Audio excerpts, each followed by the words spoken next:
Hi, everyone. Thanks for joining us. My name is Jonathan with Audio Advice. We are excited to be welcoming some of our great friends from Cambridge Audio with us today. Thank you for joining us for our June giveaway. We've got a really exciting giveaway this evening. I've got some great guests, and I'm also welcoming back several of my good friends from Audio Advice. So thanks for tuning in. Let us know where it is that you're tuning in from. I'm here in Raleigh, North Carolina. We've got a couple storms rolling through, so we're going to hopefully make it through without any internet interruptions. But let us know where you're dialing in from. Let me first welcome Bob from Cambridge. Bob, if you would, tell everybody a little bit about what you do at Cambridge, and then if you've got a drink, since it is a happy hour, let us know what it is that you're drinking this evening. And then the third question is, with the world opening back up, again, we're here in the Carolinas. The Hurricanes just got knocked out of the playoffs, but it was cool to see about an 80% full arena watching them play. And I'm a big Cubs fan. They just announced 100% capacity opening up here real soon. So a lot of concerts getting rolling again. If you've purchased a ticket to a concert, what is the first concert you're going to go see post-COVID? So tell us a little bit about what you do at Cambridge, what you're drinking, and the first concert you're going to go see. If you're tuning in, we can see all the comments coming in through YouTube, through Facebook. So again, let us know where you're dialing in from. And if you've got tickets to a concert, what is the first one you're going to go see? So I know I just teed you up for a couple questions, Bob. Take it away. Hi, Jonathan. How are you? Hello, Nick. Hello, Craig. Hello, Joseph. Hello, everybody. My name is Bob Scranton. I'm the head of sales for Cambridge Audio in the U.S. My experience with Audio Advice goes back a long way before that. I've been in the industry for quite a while. I've been with Cambridge Audio for about 4 years now, a little over 4 years. And so for my drinks of the day, I've got a Zombie Dust, which is one of our local favorites. Got a very cool can here. I was going to be drinking one of their other beers called the Foggy Geezer, but that has a tendency to make me foggy, so I don't know why that is. Now, as far as my concert goes, I can't tell you that I'm buying tickets for a concert, but I am going to see my son play some music of his. He's doing his doctorate work up at Northwestern University in Chicago, so I'll go up to watch him perform that, and that'll be my first show. Pretty cool. What's his specialty, his instrument of choice? Well, he's a percussionist. He's a drummer, but his degree is in composition. And one of my favorite Sam quotes, though, is that when you're raising a kid, the whole time that they're growing up, you're telling them, you need to go out, you need to follow what you love, you need to pursue it. And then one day they look you straight in the eye and they say, "Dad, I want to be a jazz drummer." And you sort of watch all your hopes of a wealthy retirement kind of fleeing. But you know what? A few years later, you find out it worked. And he's there and he's doing this amazing thing. And he's been in bands that have recorded music. He played Russia. So, music is an awesome thing, and that's why we're part of it. That's why we love it. And that's why I do what I do. Absolutely. Right. Following his passion. That's pretty cool. Joseph, welcome. Thanks for joining us. Same questions to you, my friend. Yeah, sure. Well, my name's Joseph. I work in customer and retailer support for Cambridge Audio. So if you're a customer who has any general questions or is experiencing some issues with a product, or Audio Advice is dealing with a customer who has some questions or a defective product or something like that, I'm kind of the one of the go-to people for that, and I help everybody out in that sense.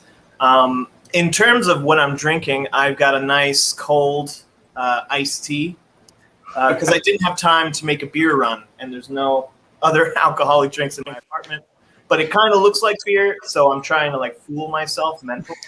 Yeah, a nice German Stein is what we'll all assume.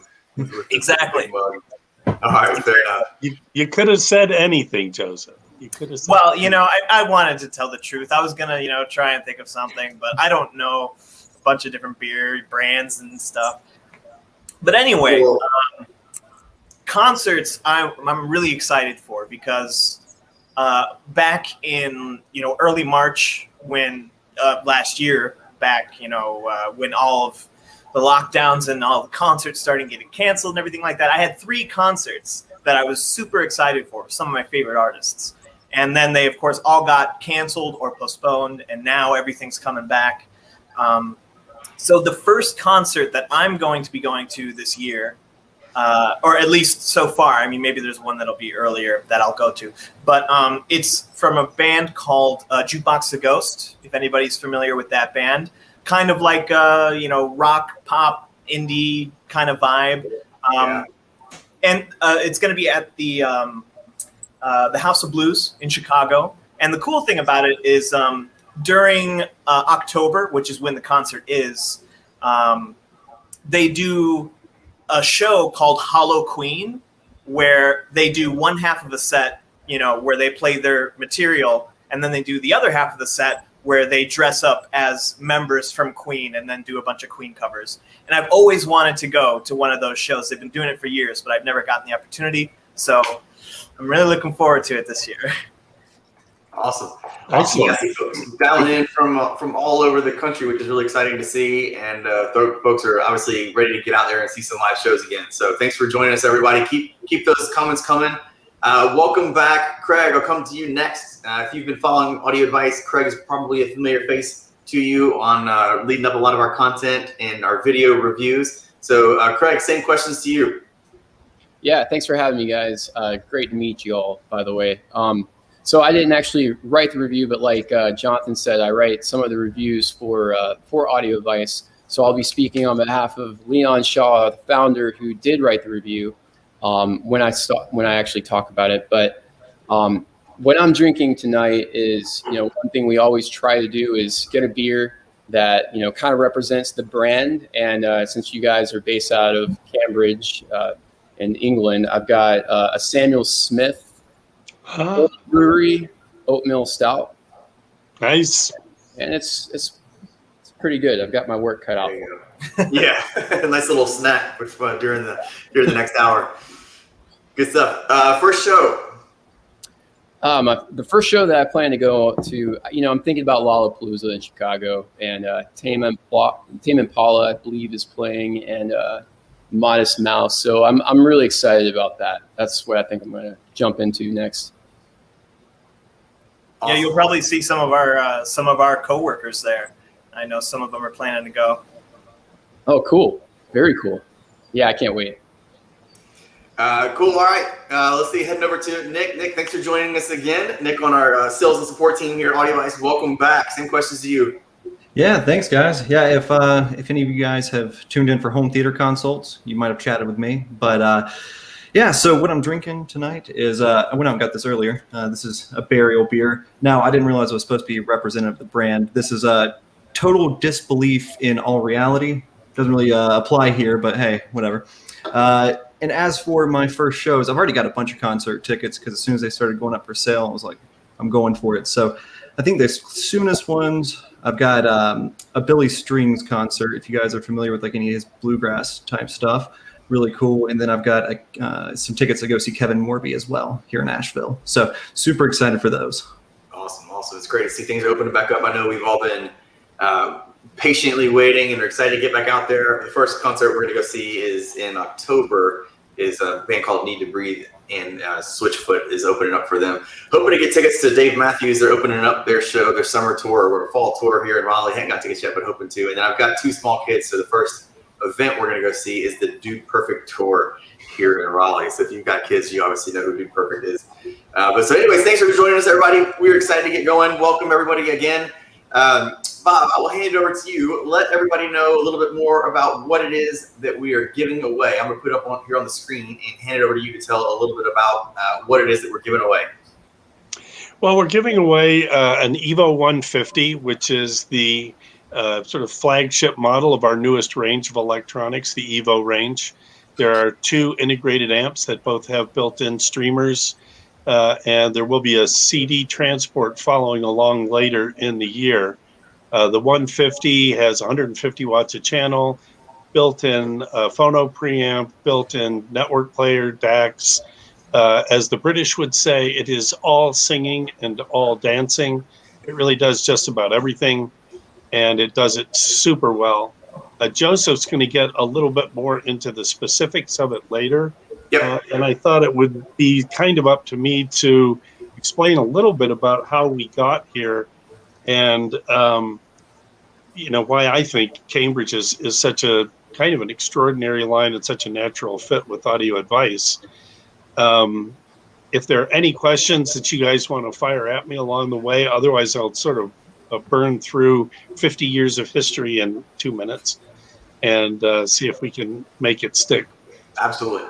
But I think underlying the whole thing is really what has made me feel that audio advice is such an important partner, not just to me and the companies that I've worked with, but to the customer base there in North Carolina, and for that matter, really even around the country. And the common factor is that all of us believe very strongly that music is an important part of your life. During this last year, the amount of time that we all spent needing a really great piece of music to do a little bit of healing, it's really brought this back into focus for a lot of people very strongly. Mm-hmm. And I think the thing that is so much in common with Cambridge Audio and audio advice is that we all know that how much you love music isn't really a function of how much money you have. Sometimes you have people that have an unlimited sum of money. A lot of times when you look in the magazines, it leads you to believe that in order to get the next really good sounding pair of speakers, you have to spend $80,000 or $10,000 on a power cord or something like that. And it's just, it isn't that way. I mean, it's true that when you get into better and better gear, you should get a more clear window through to your music. And I think that's what Cambridge does. We start from a very strong foundation. In 1968, we were the first company to put a toroidal transformer into an integrated amplifier. That's a little techy thing that maybe doesn't ring as important to everybody, but basically what it was is it's the little transformer that supplies the power to the amp. And up until that point, mostly they were using these things called frame transformers, which are more like spare boxes. And what Cambridge realized was that if you took this toroid, which looks like a donut, or you took this frame thing, which looks like a box, and you put them on a test bench, they both gave you the same measurements. They both had the same amount of current. They both had the same amperage. They both, maybe even drew the same amount from the wall, but they sounded really different when you put them in the amplifier. And this has been something that Cambridge has worked through for over 50 years, is taking a look at those things that you can do, sometimes very simple, but that are sort of at the fundamental level that make a real difference in the way things sound. People think of us as sort of fighting this fight to make great entry-level gear, which we do. But in 1995, we manufactured the most expensive CD player in the world. It was the first CD player that realized that by taking all of the sensitive audio circuits and pulling them out of the box with all the noise-making power supplies and things like that, the DAC boards, if you could pull those into a separate box, well, you could eliminate a lot of the noise and make a real difference in the way things sound.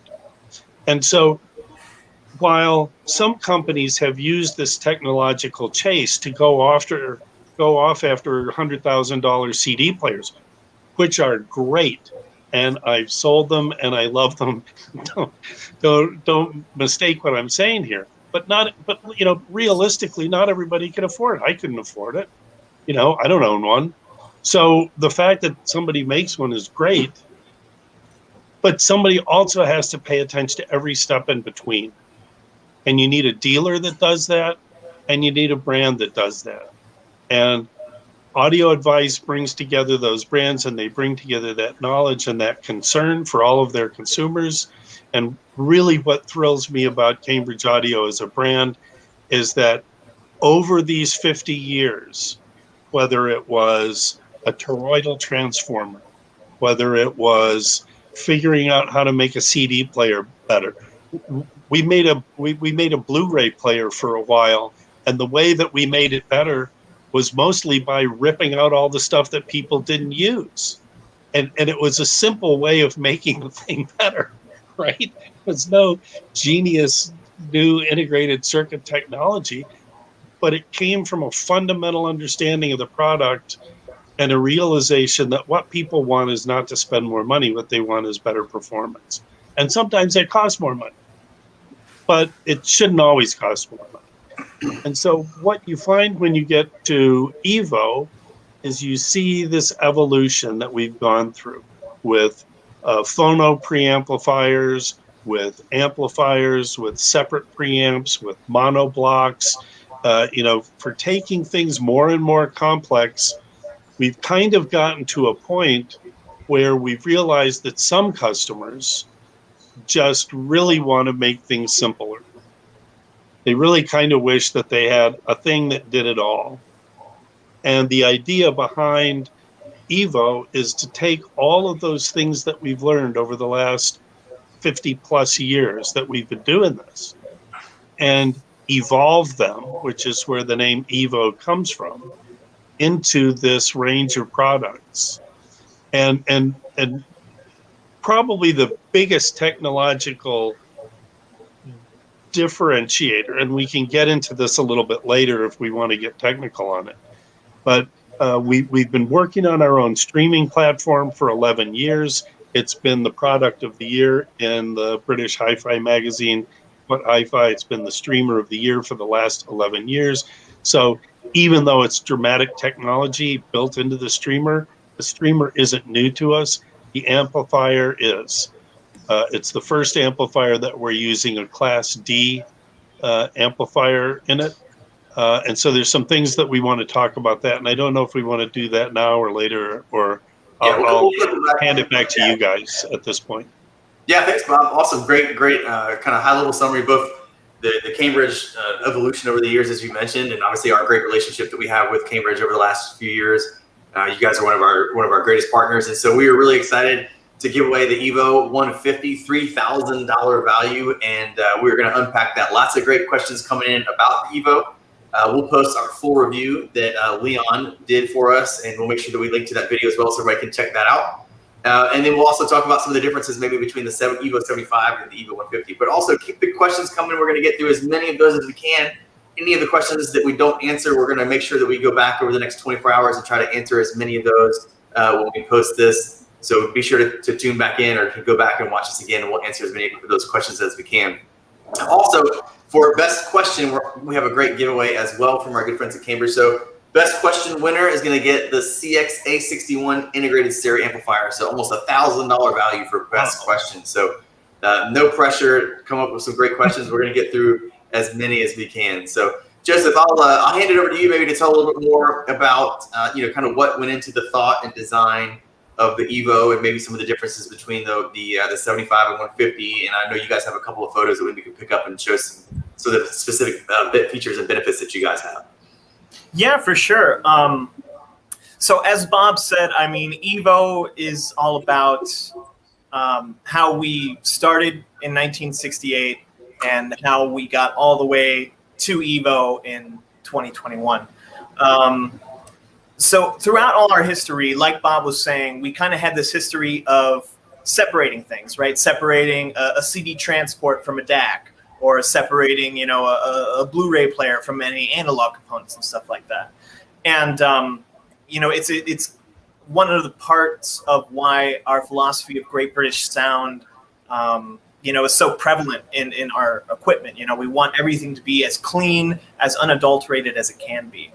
But in that history, with creating so many different series and having all these separate components, there's a certain customer base that we weren't necessarily focusing on, and that was people who are looking for the all-in-one solution, right? They don't want to have all the different setups. They don't want to have a bunch of different boxes in their audio setup. They just want to have one player that does it all, and that's where the general idea for EVO came from. One of the great things about it is that EVO was completely designed and engineered in London. We have our headquarters over there, and our lead designers, research development team, they were all working very, very hard to make this product as good as it could be. And Jed Martin, who was the lead designer of the look of EVO, he did a lot of great things in terms of design. And one of the main things he did was kind of pay homage to some of our older products with the design. So like, if you were to look at it behind me right here, the wood paneling on the side, that's a reference to the first amplifier we ever created called the P40. Bob mentioned it earlier. It was the first amplifier to use a toroidal transformer. So, references like that. It has kind of this floating design that was taken from CX. Yeah, a dual concentric knob, which was taken from the Edge series. So along with, doing all these, paying respects to different products and stuff like that, the main focus was to make sure it looked great no matter where you put it in your home. But on the kind of technological side of things, let's bring up one of the pictures that we provided you, the comparison sheet. Yeah, so the one right before this one. There we go. Okay, so this is a specs comparison sheet between the EVO 150 and 75. So, the EVO 150 is completely chock full of stuff. So first off, the 150 and 75 in EVO stand for the amount of power. So EVO 150 has 150 watts of power, EVO 75 watts of power. So with EVO 150, you have, of course, twice the power. You have a slightly upgraded DAC, and you also have a moving magnet phono input, whereas the EVO 75 does not have that built in.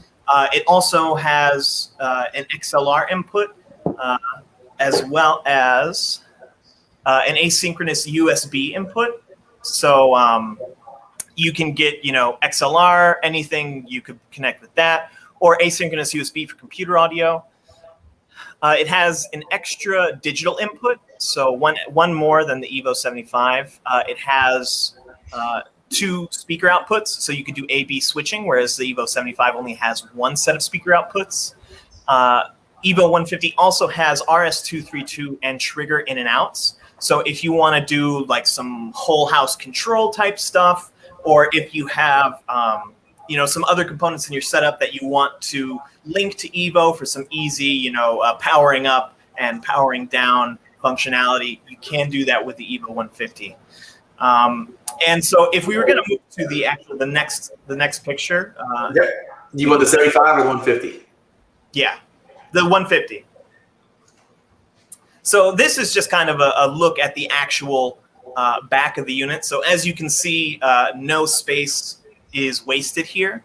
One of the notable things that is both present on EVO 150 and 75 is a custom connection for EVO CD, which Bob mentioned will be coming out later this year.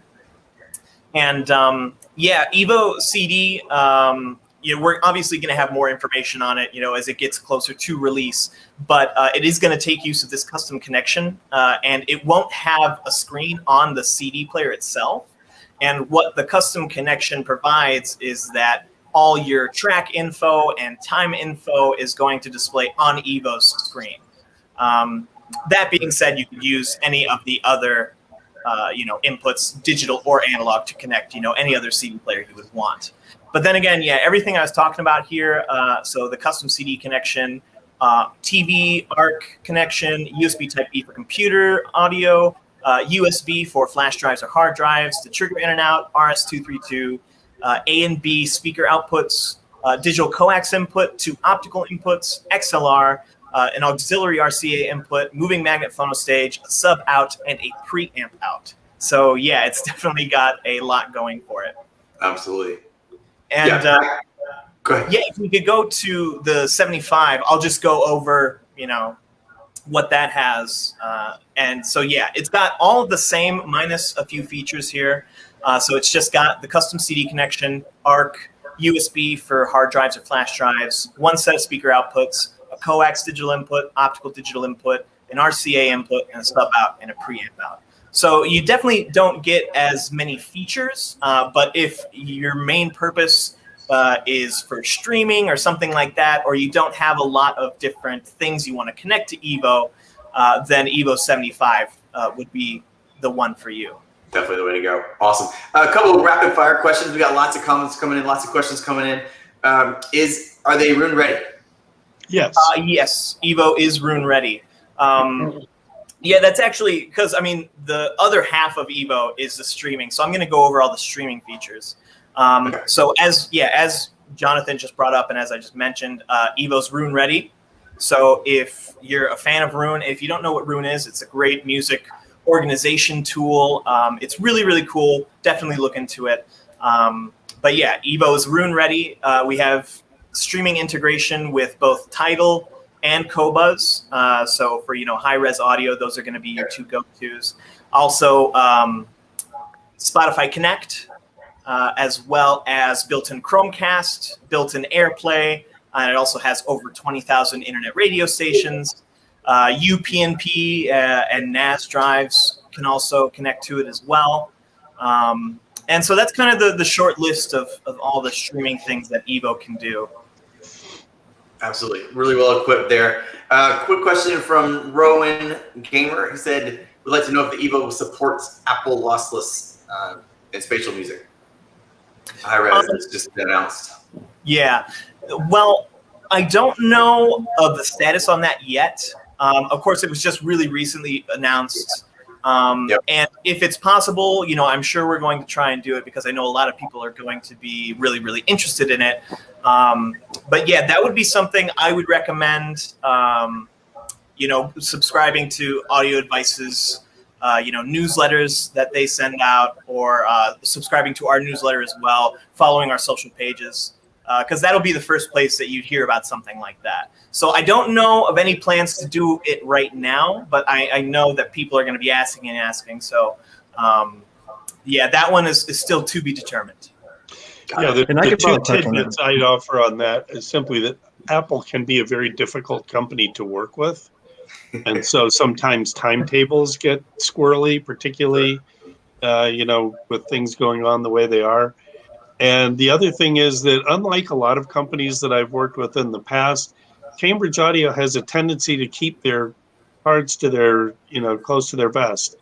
And a lot of times they'll just spring something on you without even telling us that it's happening. So really, as Joseph said, paying attention to the Audio Advice news feed is really a great way. They're going to know absolutely the minute we do.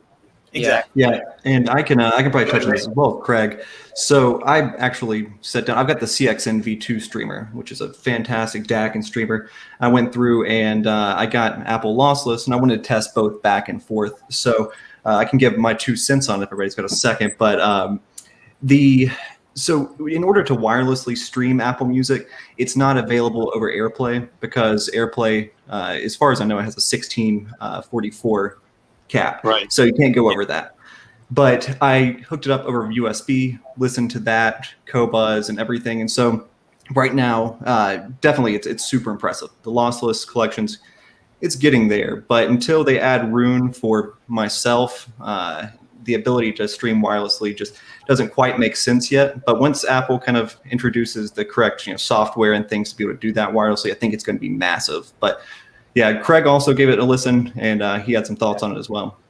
Yeah, and I will say, while you've got a bunch of streaming services built into this thing, it's really cool, and I love that about it. One workaround that I'm a pretty heavy Apple user myself, like Nick, but one of the things, like if you have an Apple TV, or if you use any other Apple products like your iPhone, your iPad, or your Apple computer, Bluetooth over aptX HD is a really great way to just stream all of that high-res content and get the best out of that particular EVO 150 or the 75. That's pretty much what I did when I was testing it with a set of speakers that were not quite up to the caliber of what the EVO 150 is really meant for. And I was really impressed with how good that high-res music sounded, that signal with this kind of mid-grade speaker. It really shows that the amplifier makes a big difference in how music sounds and the musicality of it. Now, Yeah, the speakers that you were using, are you saying that those were Bluetooth speakers?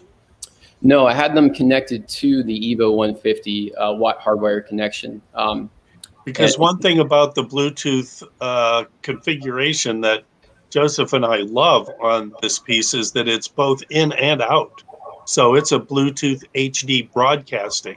Oh, So cool. if you have your turntable hardwired into your EVO, you can broadcast it to your Bluetooth headphones or to Bluetooth speakers or any, throughout the house, and it's an aptX HD broadcast. I did So not know that. tremendously cool feature, and one that I wish my NQ had. That output is really a great feature. Oh, that's Yeah. cool. Lots of folks also asking, while we're talking about streaming music, also asking about Amazon HD. Tell us where you guys are with that.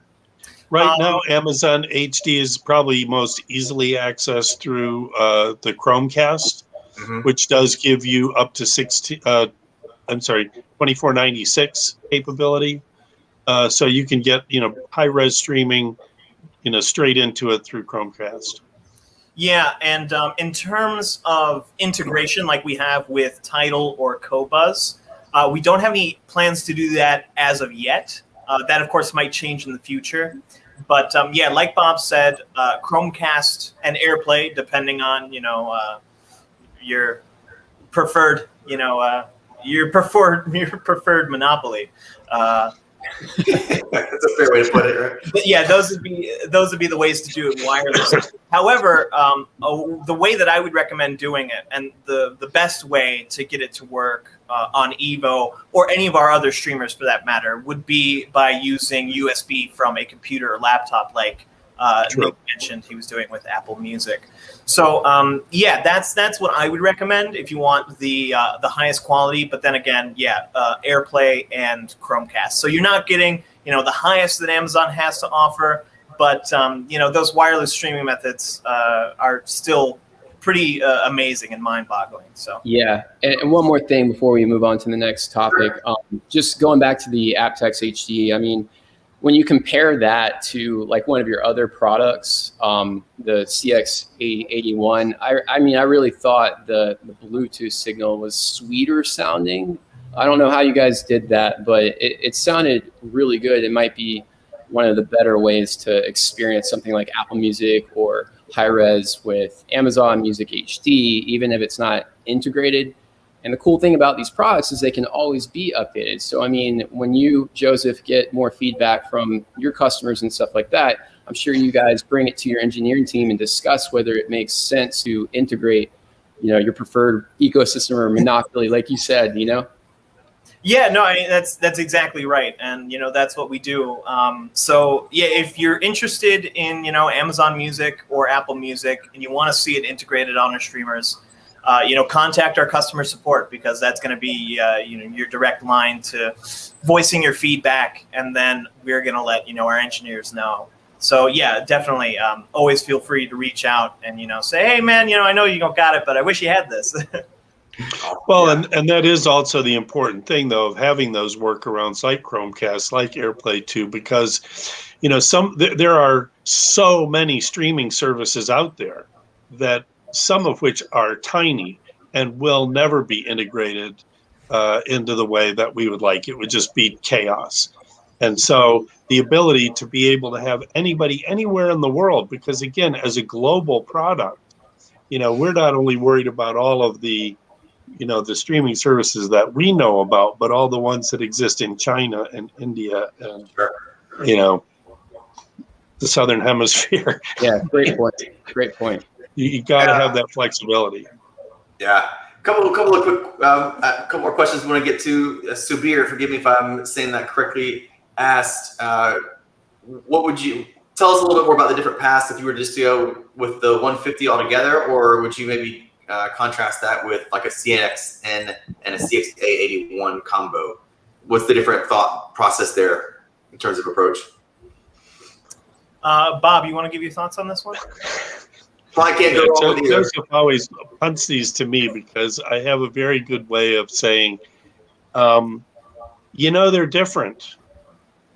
Mm-hmm. They're just different, and there's a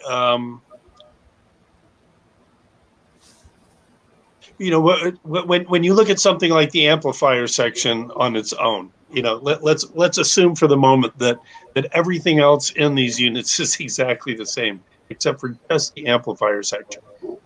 And when you look at the world of separates, right? So there's different styles of amps. There's Class A amps, which are really, really good, and some of them, and they have some very interesting drawbacks, tremendous amount of energy wasted, lots of heat generated, short life of componentry, all that stuff. You have Class A/B amplifiers, which are one of the better sort of compromises in terms of amplifier designs. We do something called XA design, and each one of these things has a slightly different sound. And so to talk about the EVO 150 as opposed to, say, like going with a CXA 81 and a CXN V2, you can take a look, you can pull it apart on very simplistic levels, like there's no phono preamp built into the CXA. So, when you start talking about components, one of the things that you're talking about is pulling things apart in order to make them better. We don't put a phono preamp in there because we want that little bit of extra performance that we're going to gain out of not having it in that very noisy environment. Is it a golden, is it a magic bullet? No, because now you have to think about interconnect cables. You have to think about, it's a more complex thought process.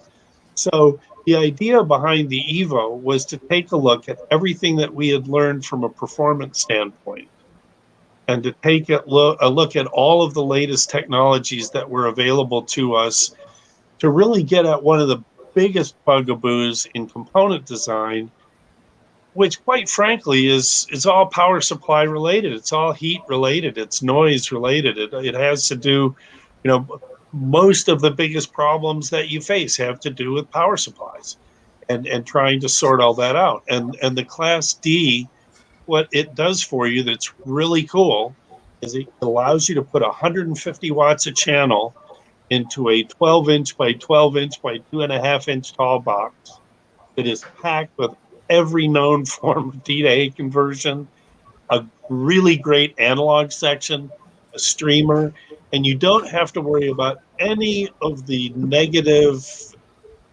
effects generated by all the heat and all the noise that are going to be created by big old transformers like you would find in my Edge monoblocks down there. I mean, when you really start pushing things out towards the extreme, as I'm sure they would show you if you went to the Audio Advice store, the biggest, best systems can be a lot of boxes. And so part of the decision is, how do you want to live with your system? And frankly, one of the things that we found is that a lot of people that have been buying EVO are people that also own really killer, dedicated, super high-end systems, but they have other places in their lives, whether it's their office, whether it's a living room, whether it's a summer place, whether it's, they like to take their own system to a VRBO, where you want to have something that's just killer and convenient and does everything. Yeah. So, what's the difference between the components? One of the great things about Audio Advice is that you could go into the store and listen to them.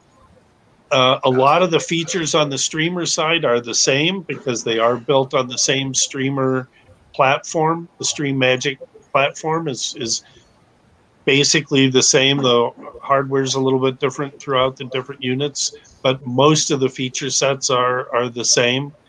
And are there differences in sound? Yeah. Is one better than the other? Maybe, depending on what you're listening to and everything else that's involved in it. They're both just really great products, and they're different. Yeah, and I actually, good. I was just going to say real quick, Rob Singh asked, does this have a Nickelback filter that will stop crappy music from being playing? Just kidding. I saw that. Just didn't mean to interrupt you. Great I thought question. that was funny. But I actually had a few more. I was going to say yes, but no, we don't have a Nickelback filter, unfortunately. But hopefully in a future firmware update. Yeah, share that with the product team, please. Yeah, exactly. No, but basically what I was going to say, in terms of, a customer who's thinking, do I want to go with the EVO 150 or do I want to go with the CXN, CXA81 combo? I think the most important thing is figuring out which one you like better, in terms of sound. And I just wanted to reemphasize Bob's point here that, the best way to figure out which one you want is to just be able to actually listen to them. And so, of course, the good people at Audio Advice, can help you with that. And also, Audio Advice has, some great resources, like their reviews and their support team who are all knowledgeable on the products. So, making sure that, you contact your dealer because, these people are professionals who listen to the stuff and sell it for a living. So, consulting with a dealer, being able to actually hear the units, sit down and demo them, that would be my biggest recommendation in terms of, something like that. Oh, should go with this or this, Yeah, absolutely. If you are in the Raleigh or Charlotte area, feel free to come stop by. If you're passing through on your way to the beach or the mountains as people are getting back out, please stop in and see us. We have lots of Cambridge gear on display. We're happy to show you from the AX all the way up to the Edge series. So you name it, we've got it. And as you guys mentioned, we love working with customers and delivering happiness. If you're online and you're all across the country, obviously you can give us a call, chat in, whatever method is easiest for you. We're happy to answer any questions you have regarding Cambridge or anything else audio related. We're happy to help you out. Again, we offer two-day free shipping anywhere in the continental U.S. Sorry for the shameless plug, but I have to make sure I work that in. A couple more quick rapid fire questions. A lot of folks asking about the headphone amp in the EVO. Can you guys tell us a little bit more about that? Yeah, it's just sorry. It has a headphone input. So it's a 3.5 millimeter input. I actually saw somebody mention, why go with the 3.5 millimeter over the 1/4 inch? And to kind of speak to that, I think as, EVO is kind of geared towards the all-in-one simplicity, 3.5 millimeters more common, I would say. Most people, are going to be using headphones with 3.5 millimeter, 3.5 millimeter, connectors. And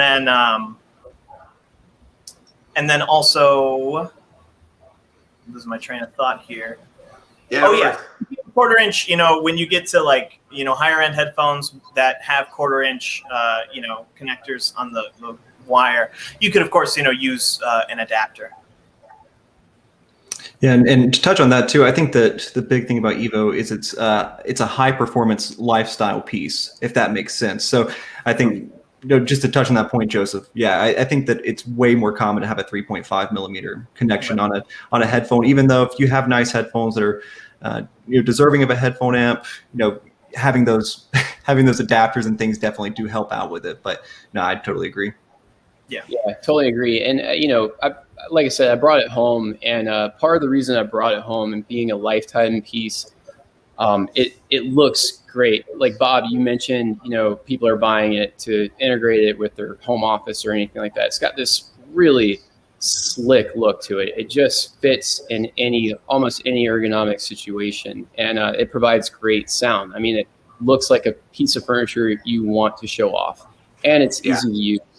So, if you're on the fence, like looking at should I get the EVO 75 versus the 150? First of all, we do have a chart on our review that Leon Shaw wrote for us and for you guys, and it breaks it all down really easy. But I think one of the biggest things that you want to maybe look at is if you need a phono stage, go with the 150 for sure.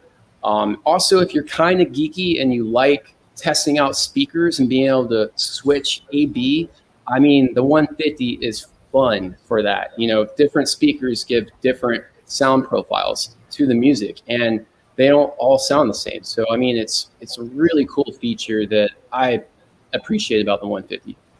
Yeah. Well, and just to touch again on that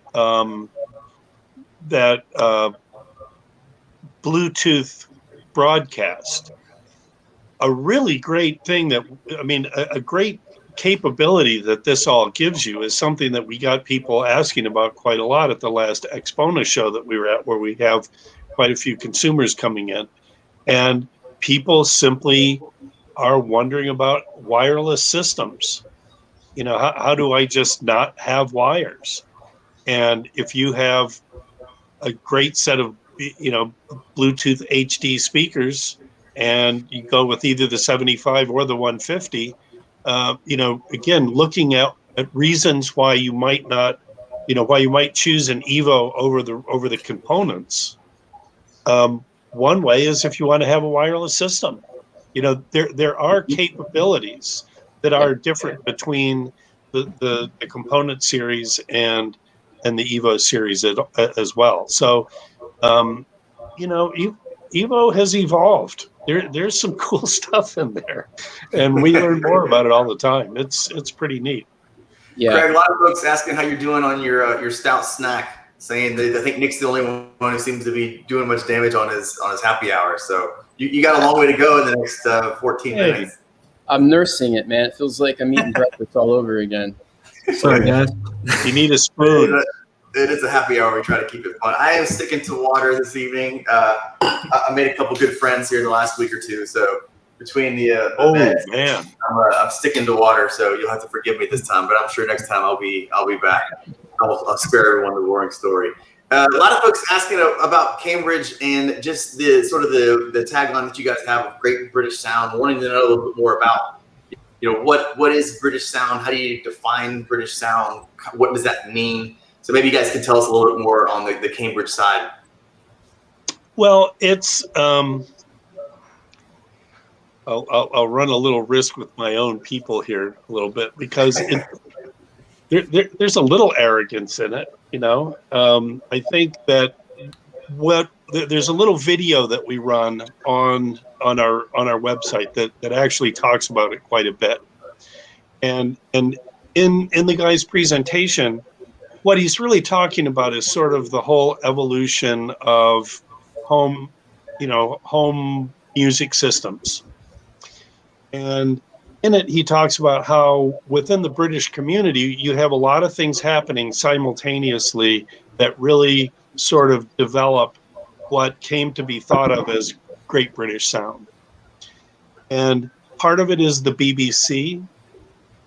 Part of it is all of the great music that was happening, and the fact that the BBC was able to play that music all over the world, and the fact that that generated enough money to actually start upgrading all of the recording studios all over the UK. And the upgraded recording studios all over the UK demanded a higher level of audio than what was coming out of the Far East at that time. And when I say there's a little bit of arrogance in there, one of the things that they talk about in there is how our American cousins across the water liked their deep bass. I think that's almost an exact quote, Jessica. And then he talks about how the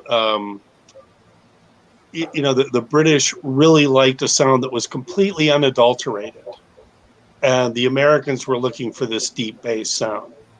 Now, I've been selling British hi-fi since, well, for a long time. I'll leave it at that. It's long enough to be able to say that there's a little bit of a flaw in that, because part of the reason that they make that association is because of the difference in housing construction. If you're in the UK, you're looking at a living room that's 11 by 15 that's made out of 800-year-old stone. And when you're looking at a living room in the United States, it's made out of drywall, it's made out of 2x4s or studs. The whole energy profile of the room is so dramatically different that the speaker characteristics tend to be what the guy describes. Speakers that were coming out of the US had heavier bass because more energy was being lost. But the thing that was so compelling about the British electronics, even when playing American speakers, is that within the electronics range, they really were shooting for a dead even profile.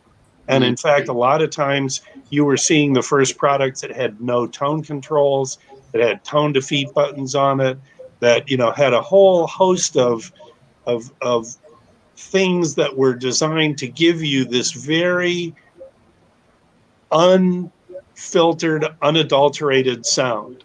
Mm. Where the Great British Sound thing falls apart a little bit is when you get to speakers, because in speakers, you know, if you look at a Tannoy monitor, which is a lot like a JBL or a Klipsch or something like that, or a pair of quad electrostats, they're totally different sounding speakers, right? But the electronics that you want to play to them, which is what we do, does have a very common musical, very even-handed presentation of the music. It's not going to create a sound palette for you. In other words, if you like your music, you know, sort of warm and musical, you know, that just doesn't work when you put on the Clash, right? It just isn't supposed to be that way. If you put on Miles Davis when he's angry, it's not all warm and cuddly, right? Sometimes the music sounds angry. And what the British wanted to do, because of their, not so much of the speaker side of things, but because of the BBC, because of the recording studios, Apple and some of those places, they were really trying to lay down the perfect track and play it back so that you were going to hear, you had the best chance you could hear of what you were playing back. And so this is what Cambridge Audio has been all about. I mean, you look at that most expensive CD player in the world. What was really different about it? Well, what was different about it was that we got rid of noise. And by getting rid of noise, we got better harmonic balance. We got better dynamic range. We got, you know, I mean, there's a million things that you gain when you do that. And so that's what the whole Great British Sound thing is all about. And some of the ways that it sort of manifests itself in the EVO, for example, is that, you know, we've talked about this whole sort of Class D amplifier thing, which is sort of its own separate thing. But what Joseph was talking about with our products being designed and engineered all in London, what they do is they actually voice every single component that is in the EVO 150 was listened to. And it was listened to with everything in place. So like the two different chips that are in there, they listen, you know, into the 75 and the 150, they listen to both of them. And they made a choice about the 150 that because we're doing this one thing over here on, you know, at a little bit more refined level, we're going to hear the difference on this. And in the other situation, we're going to be better served by using this other one. Not that there's a huge difference in the cost between the chips or resistors or capacitors or any of the other little bits and pieces that go into it, but they do make a difference in what you hear. And really, that was the most fundamental thing going all the way back to 1968 when we put that toroidal transformer in that amp, and everybody sat around the room thinking, well, that's weird. Why does that sound so different? You know, and it wasn't that there wasn't a difference that you could measure. It's that before they heard that difference, they didn't know what to measure. They didn't know what to look for. So at the end of the day, when you get all the way through all the engineering, when you get all the way through Class D amplifier technology and comparators and delivery, you know, amplifier gates and, you know, 40 nanosecond response times and stuff like that. It goes into, you know, sampling rates of, you know, 24, 192. I mean, these numbers that we throw around so casually, at the end of the day, there's still stuff that we don't know how to measure. And so at the end of the day, you got to listen to it. And that's part of Great British Sound, the way we see it, is because we hold that obligation, that first obligation that we talked to, which is that your love of music is not a function of how much you earn, right? But we also take very seriously the fact that if we're going to charge you more money, we're going to make it worthwhile. So they actually do all the hard work, even on a $350 integrated amp. They listen to all the parts that go into it. The same way that some guy does that's making a $20,000 phono preamp and that says very proudly that he listened to every bit that goes into it. Well, we do that too. And we do it for everybody. And that's part of what the 150 is all about, is it is this conglomeration of the highest technologies that we can find, but with all this kind of, old audiophile wisdom stuff that tells you need to listen to a capacitor before you know what it's going to sound like. Yeah, great question, great answer. Thanks for dropping the knowledge on us, Bob. Lots of folks really curious to know kind of what that means, and so that's a lot of great backstory to help people sort of know the distinction between British Sound and what people's thoughts are behind that. A lot of great comments as well in the comment section about what maybe they think British Sound means. But one or two more quick questions, and then we'll announce our big winner and also our winner for best question. A couple of folks asking sort of a very similar question. Brian Long asked, can the EVO, you're almost done, right? You can always get a refill. Can the EVO 150 drive two pair of speakers simultaneously, so like an A and B at the same time, or just A or B? No, you can definitely do both at the same time. Mm-hmm. So, yeah. Be aware of your impedances. Yeah. For folks that don't know what that means, elaborate, please. So, a dead short, like if we put a screwdriver across your speaker terminals, that's 0 ohms. That's a dead short, and that's bad for pretty much everything. So when you look at a speaker will have a number attached to it that will be measured in ohms. Most speakers that you see will be 4 ohm speakers or 8 ohm speakers. Usually there's a little hedge word in there that says nominally 4 ohms or 8 ohms, because what that's telling you is that even if it's a 4 ohm speaker, the impedance on that speaker may drop to 2 ohms or below. It may go to very, very high impedances at higher frequencies, but it's kind of averaged out at 4 ohms. Again, amplifiers don't like 0 ohms. So when you look at a product like an EVO 150, it's happy with 4 ohms. And if you take 2 sets of 8 ohm speakers and you play them at the same time, what happens then is that 2 of them, because it's 8 ohms divided by 2 sets of speakers, you're at 4 ohms. Amplifier would be perfectly happy, no worries at all. If you put 2 sets of 4 ohm speakers on there, now you've got a nominal impedance of 2 ohms. You could have a low frequency impedance creeping around somewhere down 1 ohm or below, and the thing probably would shut off and defend itself rather than get into a difficult situation. So what I would say is, if you're looking at 2 sets of 8 ohm speakers, be happy, do it, enjoy it. Anything other than that, talk to your salesperson or call us. Yeah, absolutely. So thanks, everyone. We're right up against the clock here. I want to thank everyone for submitting tons of questions. Obviously, we were only able to get to but so many, but we'll make sure that we go back again, like I mentioned when we first kicked things off, to answer as many of those questions as we can during the evening. And so you check back in tomorrow. Hopefully we've got a lot of those questions answered for you. We appreciate everyone tuning in from all over the country, even outside the U.S. These are always a ton of fun. We love doing these.